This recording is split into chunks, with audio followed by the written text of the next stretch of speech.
Pour la soirée en fait spéciale, la soirée spéciale Cthulhu, on s'est dit qu'il fallait un accessoire, quelque chose qui vraiment évoque le mythe. Et dans la nouvelle L'Appel de Cthulhu, il y a une statuette qui est mentionnée, voilà, qui est l'objet de culte, voilà, une statuette grotesque, ignoble. Et donc évidemment, il y a des reproductions de cette statuette qui existent, qui coûtent très très cher en résine, en métal ou autre. Et j'ai trouvé celle-ci qui coûtait vraiment pas cher, qui est en plastique, qui est en fait une tirelire. Voilà. Et en fait, je me suis dit qu'en la repeignant en noir et en la bricolant un petit peu, ça ferait un chouette accessoire qui remplira tout à fait son office. Et l'idée, ça serait qu'on la fasse gagner à un téléspectateur pendant la soirée. Voilà. Donc un vrai prop utilisé pendant les tournages de la soirée spéciale.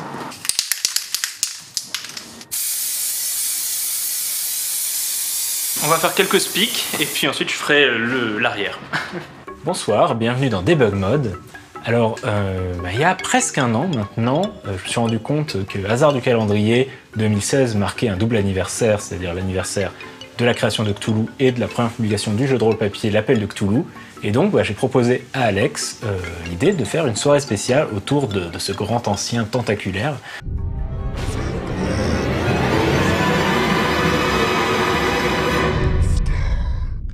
Donc l'une des premières rubriques qui ont été réalisées pour cette soirée spéciale, ça a été l'interview de Monsieur Sandy Peterson, l'auteur du jeu de rôle L'Appel de Cthulhu, tout simplement parce que, comme on ne savait pas en fait quand la soirée spéciale serait diffusée, est-ce que ce serait avant les grandes vacances, après les grandes vacances, on ne savait pas, et que moi je ne savais pas quand Monsieur Peterson serait à nouveau disponible.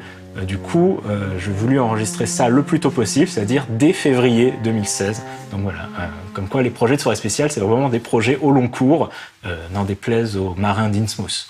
Allô ? Oui, salut, c'est Cthulhu.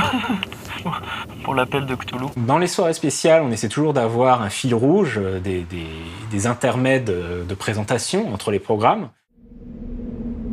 Ce que l'on nomme réalité n'est qu'une question de perception. Il faut savoir qu'au départ, moi, je pensais à quelque chose de nettement moins ambitieux que ce qu'on a fait, puisque je me disais, on va soit tourner ça à No Life, soit trouver un lieu façon Cave Saint-Sabin ou autre pour aller tourner. Et en fait, il se trouve que j'ai de la famille qui habite à Cancale, en Bretagne, et pendant les grandes vacances, j'y étais au mois d'août, et je me suis dit, il y a vraiment un petit côté un peu à l'anglaise ici, ça pourrait faire un village Lovecraftien. Donc par la suite, en rentrant, j'ai envoyé un mail à Alex en lui disant voilà, donc pour les intermèdes, on pourrait faire ça à No Life, faire ça ailleurs. Et l'idée bonus un peu folle qu'on pourra sûrement pas faire, mais ça serait cool, ça serait d'aller à Cancale et de tourner carrément un petit court-métrage à Cancale. Et évidemment, Alex étant Alex, il m'a dit eh ben on fait ça.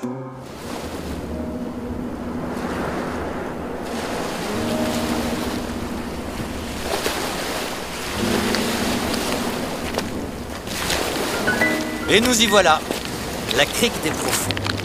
On était Alex, moi et évidemment Fred, qui nous a fait la grande amitié de jouer dans ce court-métrage et qui a apporté un petit peu le cachet supplémentaire parce que pour faire un cultiste démon de Cthulhu, qui d'autre aurait pu le faire? Et puis Doug, qui donc était le cadreur qui a fait un travail assez extraordinaire sur tout ce qui était la photo, la qualité de l'image. Et donc voilà, je suis très très heureux du résultat. On s'est un petit peu quand même creusé la tête pour avoir quelque chose, déjà une histoire qui fonctionne, qui soit un petit peu à suspense, qu'on puisse suivre, et qui soit fidèle à l'esprit des écrits de Lovecraft.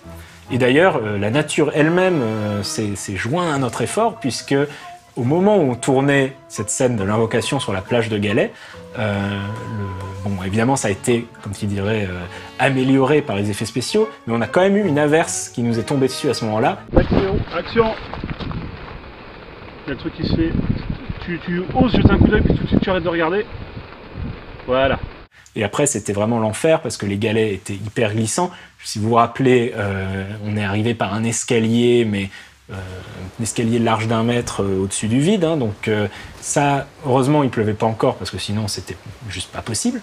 Et en repartant en fait de la plage, malgré tout, avec la pluie, l'averse, les galets étaient trempés, ça glissait. À un moment donné, pendant le tournage, moi je me suis gamellé sur les galets, justement.